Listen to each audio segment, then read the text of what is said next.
আসসালামু আলাইকুম। জান্নাতুল ফেরদাউস blog and ছাদ বাগানে আপনাদের সবাইকে স্বাগত জানাই। কেমন আছেন সবাই? আমি আল্লাহর রহমতে অনেক ভালো আছি। আমি অনেকদিন পর আপনাদের মাঝে চলে এসেছি। আমার ভিডিওটা দিতে দেরি হয়ে গেছে, প্রায় 1-1.5 মাস আগে ভিডিও দিয়েছিলাম। 1-1.5 মাস থেকে ভিডিও দেওয়া হয়নি। আমার অনেকগুলো ছাদ বাগানের ভিডিও ছিল, ভিডিওগুলো তহিদুর ডিলিট করে দিয়েছে। আমার মোবাইলে একটু সমস্যা হয়েছিল, তো ও বলছে তোমার মোবাইলে ভাইরাস ঢুকেছে, এটা সেটা বলে একজনের কাছে নিয়ে যেয়ে সবগুলো ভিডিও ডিলিট করে দিয়েছে। জন্য আমি রাগ করে আর ভিডিও বানাইনি। আর এখন মনে হচ্ছে ভিডিও বানাইতেও তেমন ভালো লাগে না। তা আমার পেয়ারা গাছটিতে অনেকগুলো পেয়ারা এসেছিল, প্রায় 200-250টা। বড় বড় পেয়ারা সব ঝরে গেছে। আর এই যে গাছের অবস্থা কেমন, পাতাগুলা শুকনো হয়ে যাচ্ছে।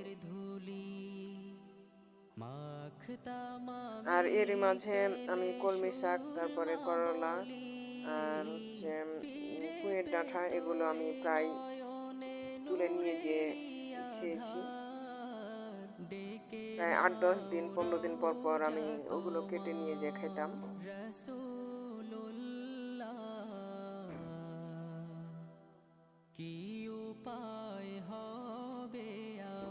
আমি গাছের এত যত্ন করি, তারপর আমার গাছের গ্রোথ কেন যে ভালো হয় না আমি বুঝি না।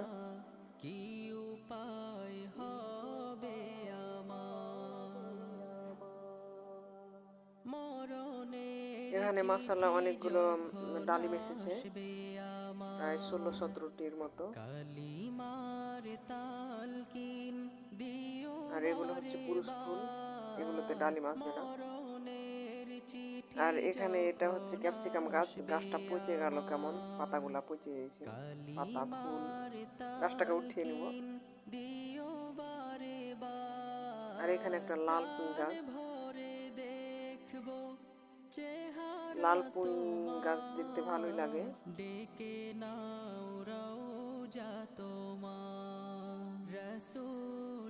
এই যে ডালিমগুলা এভাবে পচন ধরে গেছে, অনেকগুলো ডালিম ফেটে ফেটে পড়ে গেছে।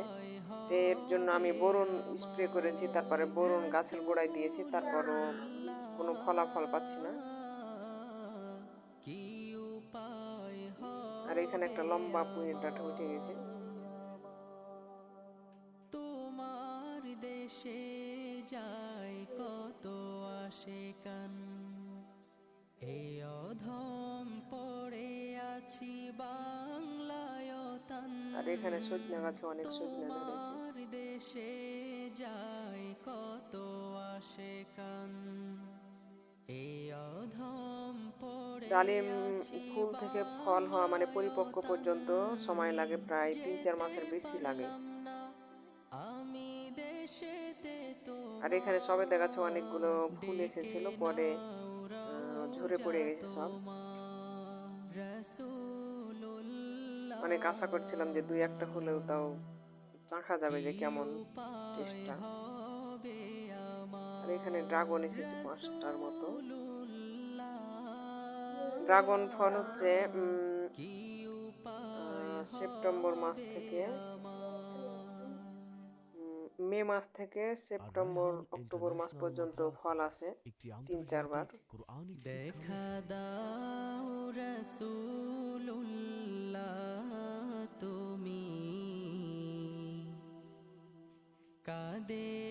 আর ওখানে একটি ছোট্ট গাছ দেখাছিলাম, ওটা হচ্ছে বেদানা গাছ, বিচি থেকে হয়েছে। বাজার থেকে বড় লাল টকটকে বেদানা আনছিলাম, ওই বিচি ফেলে বিচি থেকে হয়েছে গাছগুলা। আর এখানে ক্যাপসিকাম গাছ, প্রথমবার যখন ক্যাপসিকাম হয় তখন বড় বড় টমেটোর মতো হয়েছিল, তারপরে দ্বিতীয়বার এবার ছোট ছোট হয়েছে, মানে অন্যরকম হয়ে। আর এ বেদানা গাছগুলা 4-5টি আছে আরো।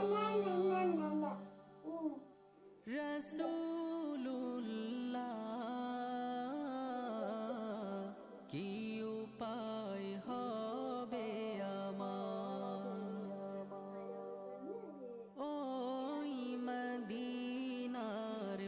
এখানে হচ্ছে কামরাঙ্গা গাছ। মাখতাম আমি পেলে সুরমা বলি, ওই মদিনার পথের ধুলি। মাখতাম আমি পেলে সুরমা বলি। তো ঘরের ভিতরে ফুল গাছগুলো সাজানো থাকলে দেখতে ভালো লাগে, ঘরের সৌন্দর্য বৃদ্ধি পায় অনেকটা। কিন্তু এগুলো ধোয়া মোছা অনেকটাই ঝামেলার কাজ। এটা পরিষ্কার করা প্রায় 2 মাস হলো, এখন এই যে কতগুলা ধুলা পড়েছে। কি উপায় হবে আমার রাসূলুল্লাহ, কি উপায় হবে আমার মরণের চিঠি। তো এটা ফুল গাছটা ঘরের ভিতরে ঝাড়ছিলাম, অনেকগুলা ধুলা পড়ছিল, এই জন্য আমি এই যে সিঁড়ির উপর নিয়ে চলে এসেছি। কতগুলা ধুলা পড়েছে। আর আমার রাস্তার ধারে বাড়ি, এজন্য বেশি ধুলা হয়, সবকিছুর উপর ধুলা পড়ে থাকে। কালিমার তালকিন দিও বারে বার, প্রাণ ভরে দেখবো চেহারা। এই যে আমার পাতাগুলা সব পরিষ্কার করা হয়ে গেছে, এখন ভিতরটা মুশকিল হয়ে যাবে পরিষ্কার করা। রাসূলুল্লাহ, কি উপায় হবে আমার রাসূলুল্লাহ, কি উপায় হবে আমার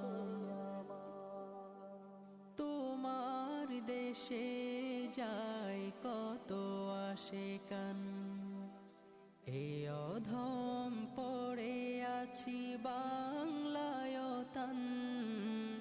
তোমার দেশে যায় কত আশিকান, এ অধম পড়ে আছি বাংলায় তান।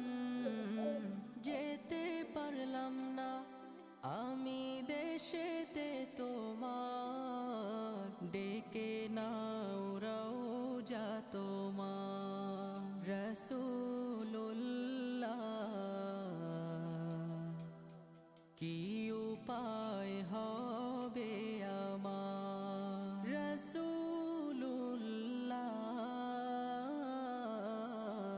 কি উপায় হবে আমার। আর রায়হান ইন্টারন্যাশনাল মাদ্রাসা একটি আন্তর্জাতিক।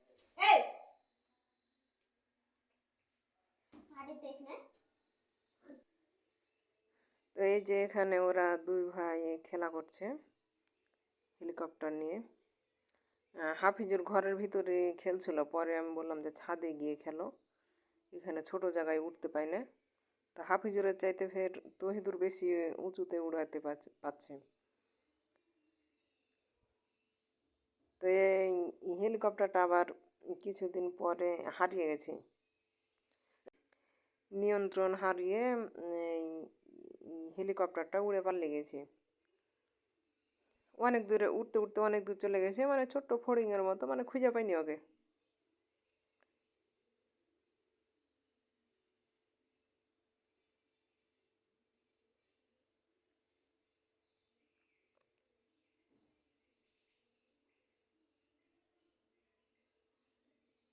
তো এবার ওরা বাড়ি এসেছিলো, তখন এই যে হেলিকপ্টার, তারপরে যে রেলগাড়ি, এগুলো নিয়ে এসেছিলো।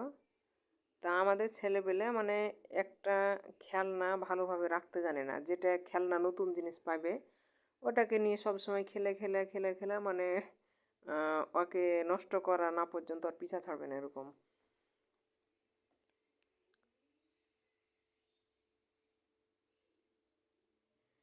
তো আমি এখানে যে আমার ড্রাগন ফলগুলোকে ছোট করে কেটে নিয়েছি, আমি আইসক্রিম বানাবো এই জন্য। তো এখানে আমি চিনি দিয়েছি, চিনি দিয়ে ব্লেন্ডারে জুস করে তারপরে এখন এই যে এগুলোতে ঢেলে নিব আইসক্রিমের ফর্মাতে।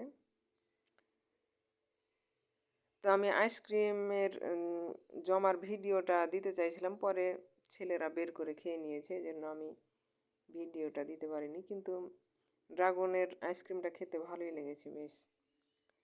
এখানে আমি চাইলে গুঁড়া দুধ দিতে পারতাম, কিন্তু গুঁড়া দুধ দিলে কালারটা আবার সাদা হয়ে যাবে, এই জন্য দিইনি।